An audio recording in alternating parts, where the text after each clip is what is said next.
할렐루야. 오늘도 주님께서 우리를 사랑하시죠? 예, 우리 한번 서로 인사합시다. 해피 땡스기빙. 우리 한번 서로 양옆에 보시면서 마음도 풍요로워지시기를 바랍니다. 자, 오늘 누가복음 14장 1절로 24절의 이 말씀들을 같이 한번 살펴보겠습니다. 1절로 6절의 이 본문에서는 예수님께서 안식일에 한 바리새인 집에 식사에 초대되어 가셨는데 거기에 고창병 든 한 사람이 있었다. 자, 이 성경은 지금 이렇게 시작하십니다.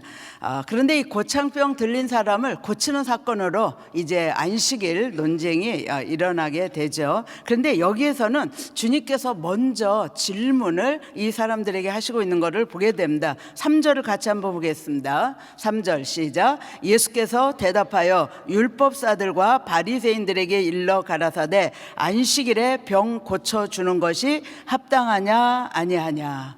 자, 안식일에 병 고치는 문제에 대해서 지금 이제 세 번째 안식일 논쟁이 지금 여기에 나와 있습니다. 누가복음 6장에서는 안식일에 오른손 마른 사람을 고치신 사건으로 안식일 논쟁이 시작됐죠. 또 13장 누가복음 13장에는 18년 동안 귀신 들려서 펴지 못하는 그 여인을 주님이 고치셨습니다. 그런데 오늘 또 이렇게 안식일에 고창병 들린 사람을 우리 주님께서 고쳐주신 이 사건을 가지고 자, 안식일에 병 고쳐주는 것이 합당하냐 아니하냐. 자, 이 질문을 하신 목적이 뭔가? 이 바리새인들, 종교인들, 지금 종교 지도자들이라고 하는 이 사람들이 안식일에 대한 잘못된 개념을 가지고 있었던 것을 우리 주님께서는 좀 고쳐주시기 위해서 그 잘못된 생각을 바로 잡아주기 위해서 지금 이 질문을 여기에서 하시고 있는 걸 보게 됩니다. 자, 그러나 이 바리새인들, 율법사들은 물론 대답 알죠. 안식일에 병을 고쳐주는 게 좋겠어요? 안 고쳐야 되겠어요? 이 대답을 알지만 그들은 침묵을 지키고 있습니다. 그래서 예수님께서는 안식일에 병자를 고쳐주시는 것이 어떻게 합당한가를 이 성경에서 또다시 말씀합니다. 5절과 6절에 보면 또 저희에게 이르시되 너희 중에 누가 그 아들이나 소나 우물에 빠졌으면 안식일이라도 곧 끌어내지 않겠느냐 하시니 저희가 이에 대하여 대답지 못하니라. 안식일에 어떤 일을 할 것이냐? 생명을 구하는 일은 절대적으로 하라는 것입니다. 생명을 구하는 일. 우리 은혜교회는 주일날 참 바쁘죠, 그렇죠? 그래서 그룹 합동 예배도 있고 가정교회 예배도 있고 참 많은 주일날 일들이 있습니다. 또 뭐 여러 부서에서 봉사를 하고 섬기고 아침부터 저녁까지 바쁜 것이 우리 은혜교회 주일의 일상입니다. 그런데 그 주일에 아픈 사람이 있을 때, 가정교회에 그룹에 아픈 사람이 있을 때 우리는 어떻게 해야 될 것인가? 지금 좀 어려운 사람이 있는데 어떻게 할 것인가? 주님은 한번 생각해 보게 하는 문제인 것입니다. 그래서 우리가 주일날 우리 바쁜 일정이 있지만은 만약에 아픈 사람이 있다면 우리 같이 가서 기도하고 예배드리고 기도해 줄 수 있는 것이고, 어렵고 힘든 사람이 있다면 우리 또 같이 가서 따뜻한 말 한마디 할 때에 또 우리가 정말 적은 정성이라도 가지고 가서 정말 그분을 위로할 때에 얼마나 힘이 되겠습니까? 그런데 그거보다도 더 중요한 게 뭐냐? 안식일에 생명을 구하는 일. 이 일은 절대적으로 해야 될 것을 우리 주님께서는 율법사들 바리새인들이 안식일에 병 고치는 거에 대해서 지금 뭐 아주 적극적으로 반대할 것을, 그리고 비웃고 비방하고 예수님에 대해서 이제는 심지어 죽이려고까지 하는 그 모든 것을 아시지만 주님은 그래도 안식일에 생명을 살리는 일에는 최선을 다하시고 있는 것을 여기에서 볼 수가 있습니다. 주일을 우리가 맞이할 때마다 어떻게 내가 주일을 지켜야 될 것인가를 저와 여러분이 한번 생각해보고 선을 행하는 일에는 최우선적으로 할 수 있는, 물론 예배 드리고 우리 다 하죠. 그런데 정말 필요로 하는 곳에는 우리가 갈 수 있는 저와 여러분 되시기를 바랍니다. 7절로 14절까지 보면은 겸손과 자비에 관한 교훈을 주님께서 우리에게 주시고 있습니다. 7절로 11절은 먼저 겸손에 대한 말씀을 하시죠. 자, 식사에 초대된 자들이, 우리 주님은 지금 서로 상자에 높은 자리에 앉으려고 하는 모습을 우리 주님께서는 보고 계셨어요. 그래서 초대한 자, 또 초대를 받은 자, 이 사람들에 대해서 우리 주님께서는 지금 교훈을 여기 두 가지로 주시고 있습니다. 7절로 11절에서 우리 주님께서 사람들이 잔치에 청함을 받았을 때에 높은 자리를 앉기를 원하는 거예요. 그 높은 자리는 자기 신분 상승이죠. 내 신분이 이렇다라는 것을 좀 이렇게 드러내고 싶은 것입니다. 그런데 우리 주님은 말씀하시기를 너희가 잔치에 초대를 받았을 때에 차라리 말석에 가서 끝에 가서 앉으라는 거예요. 겸손을 지금 우리 주님께서 말씀합니다. 만약에 내가 상자에 가서 높은 자리에 가서 앉았는데 나보다 더 높은 사람이 왔으면 주인과 그 높은 사람이 와서 이 자리는 제 자리니까 좀 뒤로 가주시겠습니까? 이런 거 얼마나 수치스럽겠어요. 그렇죠? 그래서 주님이 지금 이걸 말씀하시는 거예요. 그런데 너희가 잔치에 초대를 받았을 때 저 말석에 가서 앉으라는 거예요. 그러면 주인이 와서 어떻게 여기 앉아 계십니까? 위로 올라오시죠. 그러면 그때 영광이 된다는 것입니다. 이것은 무슨 말씀을 하시는 것입니까? 겸손에 대해서 주님께서 우리에게 교훈을 해주시고 있는 것을 볼 수가 있습니다. 우리 교회 안에서 정말 여러분의 모임 가운데에서 여러분은 어떠한 마음으로 그 모임에 참석하고 있는지 한번 생각해 보시기를 바랍니다.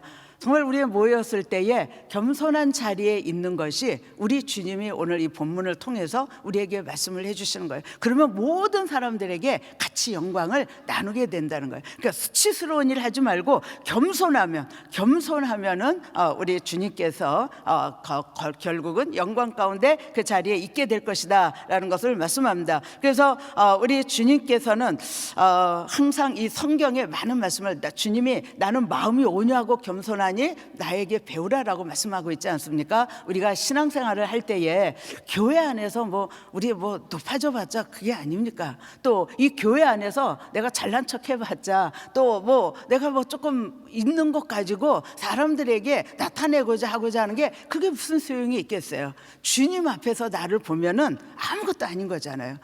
내세울 게 있어요? 말할 게 있어요? 주님 앞에서 여러분 지식 자랑할 수 있어요? 주님 앞에서 여러분 경험을 자랑할 수 있어요? 여러분 주님 앞에서 내 가지고 있는 거 가지고 자랑할 수 있습니까? 우린 주님 앞에서 보면 아무것도 아니라는 거예요. 그러니까 우린 그럴 때에 겸손한 자세를 가질 수가 있는 것입니다. 나는 정말 주님 안에서 아무것도 아니다. 죄인이에요. 죄인인데 구원받아서 이 하나님의 자녀가 된 거, 이걸로 인하여 저와 여러분이 늘 감사하면 좋겠어요. 그리고 겸손한 자리에 있다면 우리 은혜교회가 또 우리 모임이 얼마나 기쁘고 즐겁고 행복하겠습니까? 교만한 자들이 많으면요 싸움이 일어나는 거예요. 겸손한 자들이 이러면요 그 분위기가 천국 같은 것입니다. 이런 분위기가 됐으면 저는 참 좋겠습니다. 주님께서 두 번째로 12절로 14절에 자비에 대한 교훈을 해주십니다. 자, 잔치를 베푼 자에게 우리 주님께서 말씀하시는 거죠. 자, 잔치에 손님을 초대할 때 갚을 수 있는 사람을 초대하지 말라는 거예요. 갚을 수 없는 사람을 초대하면 그것이 너에게 상급이 될 것이다 라고 말씀하고 있습니다. 그래서 이 사회에서 소외받고 천대받는 자들, 주님은 지금 어떤 사람들을 얘기합니까? 가난한 자들, 병신들, 저는 자들, 소경 같은 이런 사람들에게 특별한 관심을 가지고 초청을 하면 이 사람들이 나중에 갚을 것이 없으니까 초대자에게 복이 된다라는 것을 주님은 지금 우리에게 말씀을 해주시고 있는 것입니다. 그래서 주님께서 이 본문을 통해서 지금 하나님 나라의 성격을 우리에게 지금 잘 보여주시고 있는 내용인 것을 보게 되죠. 하나님 나라는 세상 잔치와 다르게 여기에서 자기를 높이는 자는 낮아지고 자기를 낮추는 자는 높아진다라는 이러한 역설적인 진리를 주님께서 말씀하십니다. 또 하나님 나라는 이 땅에서 소외받고 천대받는 자들, 그러한 사람들을 초대하고 그러한 사람들을 대접하며 그것이 나에게 상급이 될 것이다. 우리 이 추수감사절 또 앞으로 이제 우리 크리스마스를 우리 연말을 이제 이렇게 지나면서 내 옆에 우리 주변에 소외되고 어려운 사람이 있지는 않은가. 오늘 이 새벽에 나오신 분들, 또 우리 온라인으로 예배 드리시는 분들, 이 말씀을 듣는 분들이 한번 좀 생각해 보시면 좋겠습니다. 그런 사람들이 분명히 있습니다. 그런 사람들에게 우리가 관심을 가지고 다가갈 때 우리 주님께서 그 사람들이 주님께서 관심을 가지고 축복하신다라는 것을 여기에 볼 수가 있습니다. 자, 그 다음에 우리 15절부터 24절까지에는 이제 하나님 나라의 청함을 받은 자에 대해서 말씀을 해주시고 있습니다. 자, 식사에 초대받은 한 사람이 질문을 합니다. 하나님 나라에서 떡을 먹는 자는 복되도다라고 하면서 이렇게 얘기를 할 때에 하나님 나라의 잔치에 참석할 자가 누구인지를 우리 주님께서 오늘 교훈을 해 주시고 있습니다. 자, 이제 한 절 말씀을 통해서 오늘 이 말씀을 살펴보죠. 16절을 같이 한번 읽겠습니다. 같이 시작. 이르시되 어떤 사람이 큰 잔치를 배설하고 많은 사람을 청하였더니. 자, 여기에 큰 잔치의 비유를 통하여서 하나님 나라에 참여할 자가 누구인가?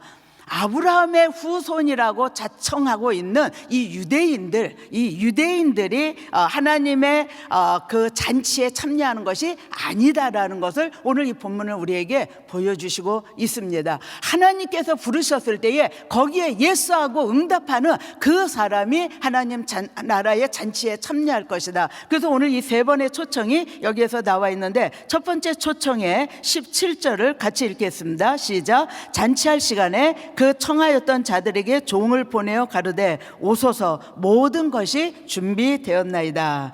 자, 이 사람들은 스스로 아브라함의 후손이라고, 아브라함의 자손이라고 생각하는 부류의 사람들입니다. 자, 이 비유를 통해서 보면은 당시 풍습에 의해서 이 주인이 초청할 자들을 미리 초청했다라고 이 성경은 말씀을 하고 있죠. 자, 그래서 종들을 보내서 이제 잔치가 준비되었으니까 오십시오라고 이렇게 정중하게 종을 보냈습니다. 그런데 이 사람들이 여러 가지 이유를 들어서 거절하고 있는 것을 잘 볼 수가 있죠. 이 유대인들은 자신들은 당연히 하나님 나라, 하나님 잔치에 참여할 거라고 생각했습니다. 그런데 성경은 아니라는 거예요.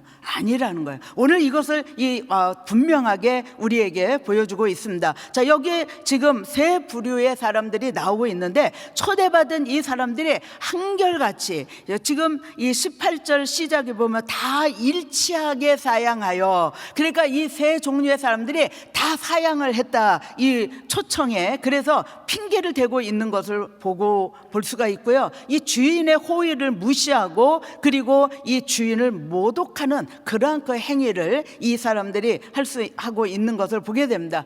왜 이 사람들이 이랬을까? 물질적인 소유, 그리고 집착, 인간관계, 이런 세상적인 거에 더 마음을 가지고 있는 것을 지금 여기에서 잘 보여주고 있죠. 자, 18절을 같이 한번 읽겠습니다. 다 일치하게 사양하여 하나는 가로되 나는 밭을 샀음에 불갑을 나가 보아야 하겠으니 청컨대 나를 용서하도록 하라 하고.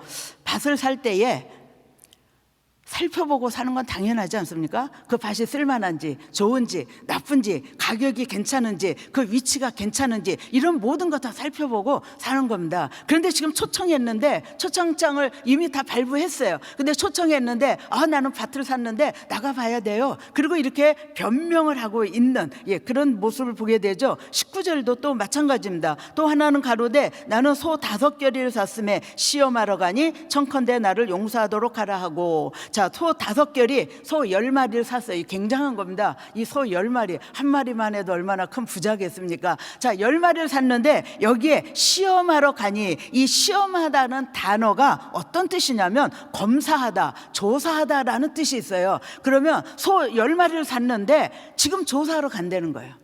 검사해보러 간다는 거예요. 이 사람이 소를 샀을 때 검사해보지 않았겠어요? 조사해보지 않았겠어요? 물론 다 했을 것입니다. 그런데 지금 구차한 변명을 지금 하고 있는 거예요. 자, 세 번째 사람은 또 어떤 사람입니까? 20절에 보니까 또 하나는 가로되 나는 장가 들었으니 그러므로 가지 못하겠노라. 어제 우리 한기용 목사님 말씀하셨죠? 신명기 24장 5절에 보면은 장가를 가면 사람이 아내를 얻으면 1년 동안 쉬게 돼 있어요. 그래서 우리 교회 이번에 전도사님 있는데 1년 동안 쉬게 하실지 모르겠지만 이번 한 주간은 쉬도록 하셨어요. 여기에 1년 동안은 군대도 가지 말고 무슨 직무도 맡기지 말고 집에 한가히 거하여 그 아내를 즐겁게 하라. 그런데 거기에 잔치도 참여하지 말아라 이런 말은 없습니다. 그런데 이 사람은 더 나쁜 것이 지금 첫 번째 사람, 두 번째 사람은 나를 용서하십시오. 가지 못하는 걸 나를 용서하십시오. 이렇게 얘기하는데 세 번째 사람은 나는 가지 못하겠노라. 그러니까 이거는 완전히 아주 악한 거죠. 악한 거고 주인에 대한 그런 불순한 자세, 그리고 여기에 아주 노골적으로 나는 그 잔치에 가지 않겠다라는 것을 여기에 나는 이렇게 가지 못하겠노라라는 이 단어를 통해서 주인에 대해서 그런 모습을 보여주고 있습니다. 이것이 유대인들의 그러한 그 모습들을 여기에서 잘 볼 수가 있습니다. 하나님이 초청하셨어요. 유대인들을 먼저 선민으로 선택하셨어요. 그런데 그들이 그 초청에 거부했는데 거부한 것도 아주 그냥 불손하게 그 주인이 아주 기분 나쁠 정도로 이렇게 거절하고 있는 모습을 보게 됩니다. 자, 그래서 이 사람들은 잔치에 참여하지 못하게 되죠. 자, 두 번째 초청이 이어지고 있습니다. 21절을 같이 한번 읽겠습니다.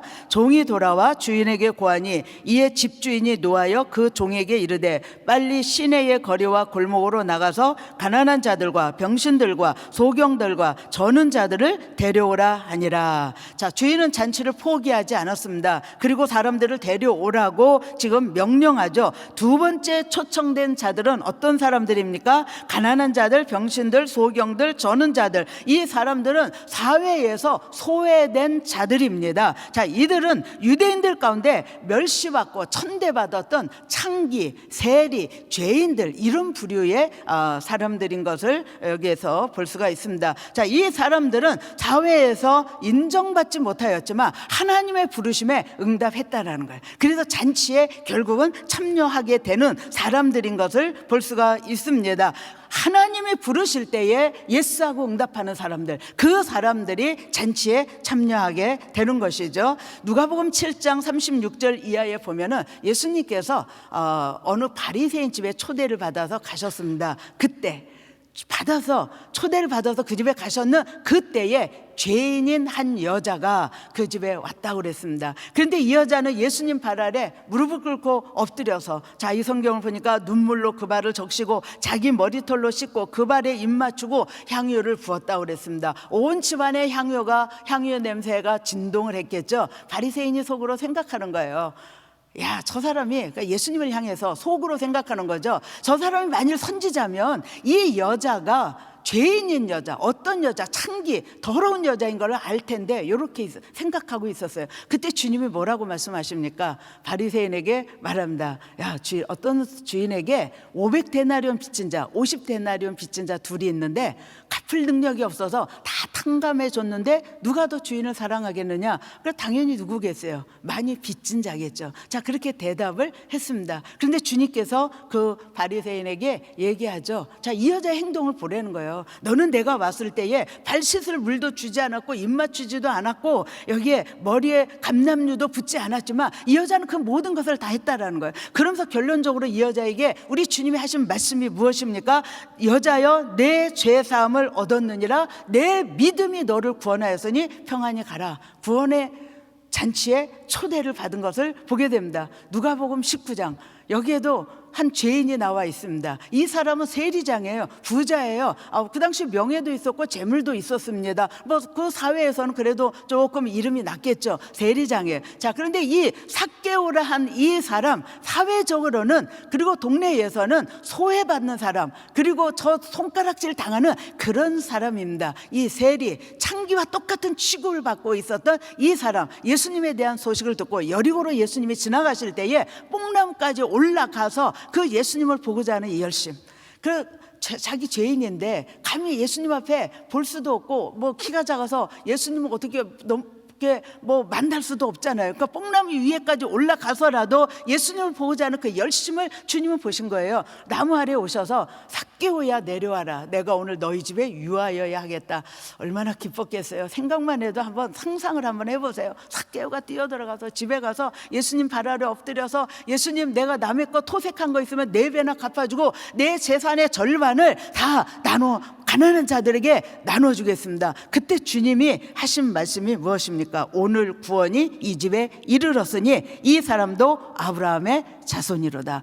두 번째 초대받은 사람들이 누굽니까? 그 당시 이스라엘 사회에서 천대받고 손가락질을 당하고 죄인이라고 취급받았던 세리, 창기들, 죄인들, 이런 사람들이 부를 때에 응답해서 하나님 나라 잔치에 참여하게 됐다라고 이 성경은 우리에게 말씀을 해주시고 있습니다. 자, 세 번째 초청으로 한번 가볼까요? 23절을 같이 한번 읽겠습니다. 주인이 종에게 이르되 길과 산울가로 나가서 사람을 강권하여 데려다가 내 집을 채우라. 자, 두 번째 초청에도 자리가 비었어요. 그런데 주인은 포기하지 않고 또다시 그 자리를 다 채우는 것입니다. 자, 이번에 초청받은 사람들, 이 산울가, 길과 산울가의 사람들인데, 이 사람들은 바로 유대인들이 결코 구원받지 못할 거라고 생각했던 이방인들입니다. 그래서 이방인들에게 이제 이 복음이 옮겨진 거예요. 처음에는 유대인에게, 그리고 유대인의 소외된 자들에게, 그리고 이제 이방인들에게 이 초청장이 날아오게 된 것입니다. 그래서 이 이방인들이 반응했어요.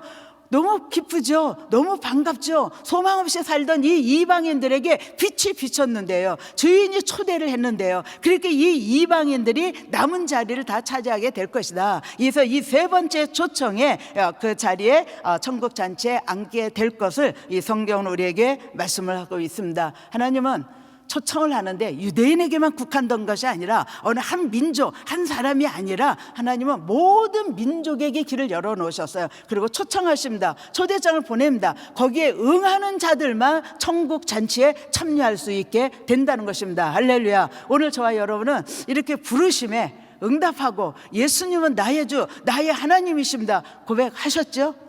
고백하셨죠? 그래서 천국 잔치에 들어갈 확신이 있으시죠? 있으시죠? 이게 축복 아닙니까? 이게 은혜 아닙니까? 저는 이 생각만 해도 막 너무 기쁜 거예요. 막 가슴이 벅찬 거예요. 내가 죄인 중에 괴수인데 사도 바울처럼 뭐 그보다 더한 죄인일 수도 있죠. 그런데 영원히 멸망할 수밖에 없는, 지옥에 갈 수밖에 없는 본전이 죄인인데 그런 나를 하나님이 부르셨어요. 그 부르심에 예수는 나의 주, 나의 하나님입니다, 이렇게 고백하고 하나님 앞에 나와서 오늘 이 복된 자리에 있다라는 것이, 앞으로 우리 이제 뭐 몇십 년 후면 다 천국에 가 있을 거 아니겠습니까? 천국에도 이런 성전이 있으면 좋겠어요. 할렐루야. 그래서 은혜교회 모든 성도들이 다 와서 우리 김광식 목사님, 한기용 목사님, 또 저도 그 자리에 우리 모든 주의종들과 성도들이 다 앉아서 하나님을 찬양하고 경배하고 예배드리는 그 천국잔치 한번 생각해 보세요. 할렐루야. 오늘 가슴이 벅차서 금식을 하셔도 배부르게 될 것입니다. 누가는 특별히 강조하는 것이 있습니다. 오늘 여기에 세 번에 걸친 하나님의 초청을 말씀하고 유대인의 완악함을 드러내고 유대의 사회에서 이 소외된 자, 또 이방인, 이런 사람들을 통해서 누가복음의 주제를 우리에게 말씀합니다. 누가복음의 주제는 뭡니까? 소외된 자와 이방인들에게 관심을 갖고 있어요.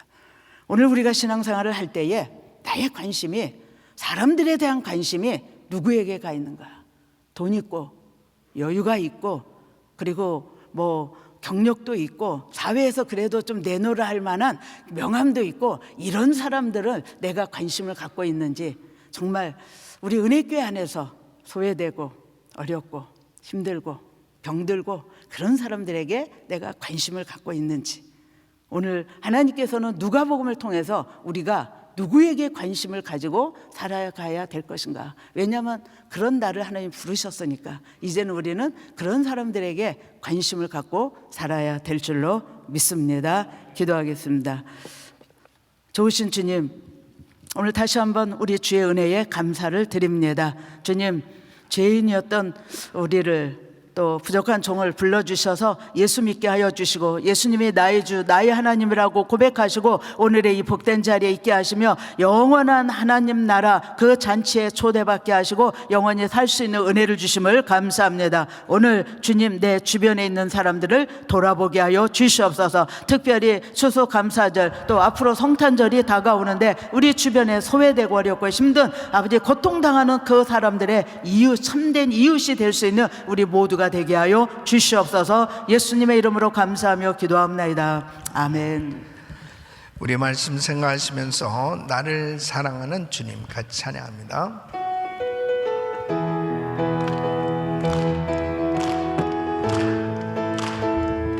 나를 사랑하는 주님 나를 위해 죽으시고 부활 승천하시어서 나의 주가 되셨네. 나를 사랑하는 주님 나의 목자 되시어서 나를 항상 인도하니 주만 따르며 살리라. 주 오시면 전국에서 주님과 살리라. 영원토록 주 오시면 전국에서 주님과 살리라. 영원토록. 아멘. 우리 하나님은 생명에 관심이 있습니다. 생명을 살리시기를 원하십니다. 그래서 우리 예수님께서 이 땅에 오셔서 하신 주된 사역은 살리는 사역, 살리기를 원하셨고, 그래서 주님은 자신을 내어주셔서 생명을 주신 것입니다. 주님께서 초청하실 때 지체하지 아니하고 순종하는 그 사람이 복된 인생이 되는 거예요. 계속해서 믿는 우리들을 통해서 이 복음이 전해지게 하시고 이 복음 듣는 사람마다 생명을 얻게 되는 놀라운 역사가 계속 일어나는. 그래서 주님께서는 나가서 사람을 강권하여 데려다가 내 집을 채우라 말씀하십니다. 사랑하는 성도 여러분, 정말 많은 사람들이 이유를 달잖아요. 이래서 교회 못 나가고 이래서 예수 믿는 것을 뒤로 미루고, 얼마나 많은 사람들이 지금도 이유를 달고 있는지 모릅니다. 우리 하나님은 정말 안타까워하세요. 그런데 어쨌든 우리가 나가서 복음을 전하지 않으면 이 소식을 들을 길이 없는 거죠. 그래서 우리는 부지런히 생명을 구하는 일에 적극적으로 애를 써야 되는 것입니다. 안타까운 마음을 가지고 주님의 이 심정을 가지고 오늘도 나가서 부지런히 이 기쁜 소식을 전해줘야 됩니다. 많은 사람들이 참 이 기쁜 소식을 듣고 그때 주님 앞에 돌아와서 주님을 만난 사람은 감격하게 되지 않습니다. 이번에도 우리 신유 집회를 하면서도 많은 환자들이 참 고침받았습니다. 제가 왜 그런 집회를 또 더군다나 일주일씩이나 그 다음에 또 이번 금요일도 또 토요일도 이렇게 연장해서 이런 집회를 하려고 하냐면, 정말 아픈 환자들을 보면요, 오늘도 제가 이제 신방하는 날인데 다 제가 일일이 신방할 길이 없습니다. 저도 한계가 있잖아요. 다 병원 찾아다니고 집집마다 다 아픈 성도들을 찾아다니면서 그렇게 할 수가 없지 않습니까?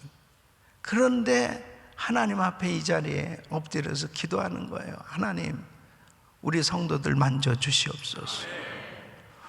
근데 이런 잔치를 만들어 놨는데 나온 사람은 하나님의 은혜를 체험하고 기뻐하고 난리가 나지만 잔치를 만들어놔도 나오지 않는 사람은 어떻게 할 길이 없는 거예요. 예. 왜 엄청난 비용을 들여서 이렇게 큰 성전을 건축했겠습니까? 이 성전을 건축할 때 죽을 고생을 했습니다. 제가 40일 금식기도 했잖아요. 예. 우리 많은 성도들이 금식하면서 정말 헌금도 하고 수고했어요. 왜요? 한 명이라도 더 살리게 하려고. 한 명이라도 더 살리고. 그것밖에는 없습니다. 한 명이라도 더 살리자. 근데 누군가 나가서 계속 좋은 소식을 전해줘야 역사가 일어나는 거예요. 그래서 우리 성도님들이 정말 주님의 은혜를 받았으면 나가서 이 기쁜 소식 전하셔야 됩니다. 그리고 교회로 몰려와서 정말 이 복음 듣고 영원한 생명을 얻기를 예수 이름으로 축원합니다. 그리고 많은 분들이 정말 치유받는 역사, 정말 경험한 것들을 지금 계속 좋은 소식들을 보내오고 있어요. 오늘도 우리 성도님들을 만져 주실 것입니다. 치료해 주실 것입니다. 축복해 주실 것입니다. 두 손을 가슴에 모시고 몸이 아픔들 아픈 곳에 손 얹으십시오. 거룩하신 아버지 하나님, 나가서 사람을 강권하여 데려다가 내 집을 채우라고 말씀하십니다. 주님께서 부르시면 이유를 달지 말고 무조건 순종하는 자가 생명을 얻는 줄 믿습니다. 하나님 아버지, 사람들이 모르기에 이유를 달고 정말 주님 앞에 나오지 못하는 그런 안타까운 모습들을 보면서 우리는 부지런히 때를 얻든지 못 얻든지 이 복음 전해야 되겠사오니 하나님, 우리를 사용하여 주시옵소서. 역사하여 주시옵소서. 특별히 육신의 질병으로 어려움을 겪는 성도들이 많이 있습니다. 하나님 만지시옵소서. 역사하여 주시옵소서. 치유하여 주시옵소서. 모든 암세포는 없어질저다. 암세포는 없어질저다. 불치병은 떠나갈저다.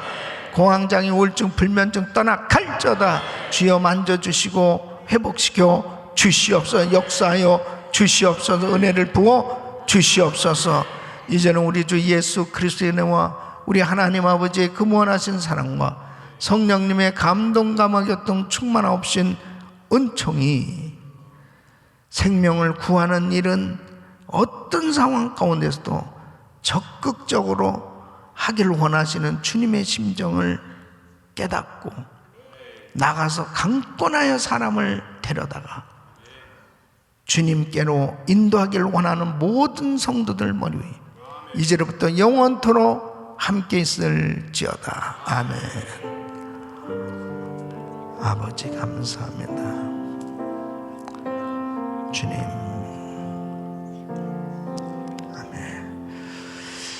이제 기도하실 자리 잡으시고요. 기도하실 때 그 두산배의 이 마렛 그 목사라고 지금 이제 두산배 최윤섭 선교사님 교회 지금 사역자입니다. 30년간 동역하는 아주 귀한 주의 종인데 이 바이러스가 들어가서 이 몸이 막 괴사되어지는 이런 이 불치병이죠. 요즘 뭐 신기한 이런 병들이 발생합니다. 하나님만이 정말 만져주셔서 치료해 주셔야 고침받을 수 있는 상황이죠. 그 위에서 기도해 주시고 또 장영식 목사님 사모가 이 유방암 수술 받고 이제 이제 진단 받으러 나갔다가 이것도 역시 이 균이 들어갔어요. 그래가지고 폐혈증으로 가서 지금 사경을 헤매고 있는데 하나님 만져주셔야만 고침받을 수 있습니다. 회복될 수 있습니다. 그래서 우리가 믿음으로 기도할 때 하나님께서 역사하실 줄 믿습니다. 위에서 기도해 주시고 이번 금요일 날 우리 신유 집회도 역시 마찬가지. 지금 이렇게 영상 통해서 영상 보면서도 치유받은 분들 또 선교지에서도 그 선교사님들이 지금 그 영상 보고 치유받고 있다는 그런 이야기들을 들으면서 믿음입니다, 믿음. 이번 금요일 날도 나와서 이런 기회를 나중에 이제 알고, 지금 뭐 한국에서도 비행기 타고 오시는 그런 가족이 있어요. 저희 누님 가족도 그렇습니다. 무릎 너무 아파서 힘들다. 그럼 와라. 그러니까 이런 기회를 가졌을 때 천국은 침노하는 자일 거예요. 침노하는 자가. 그냥 뭐 이렇게 해놓으니까 뭐 사람들이 언제든지 그렇게 될 수도 있는 거고 어쩌, 그런 사람 역사가 일어나지 않아요. 사생 결단을 해야 될 거 아니야. 그럼 역사가 일어나는 거예요. 믿음대로 될지어다. 그러니까 저는 이런 자리를 만들어 드릴 뿐이에요. 역사하시는 분은 주님이 역사하시는 거예요. 그래서 좀 위에서 기도해 주시고, 또 우리 성도님들도 믿음으로 기도하면서 참여하시길 바라고요. 그리고 그리스타임 기도 제목은 담임 목사님 가정과 사역을 위해서 기도해 주시기를 부탁드리고, 오늘 한 부서는 미디어 팀입니다. 영상 조명, 우리 또 한동혁 전도사, 최연섭 집사, 이민호, 박창근, 이민지 간사, 우리 사역자들 위해서 기도해 주시기를 바라고요. 그리고 한 분의 선교사 가정은 역시 이라크입니다. 이라크를 위해서 계속 사역을 위해서 기도해 주시길 바랍니다. 자, 주여 세 번 부르짖고 기도합니다. 주여, 주여, 주여.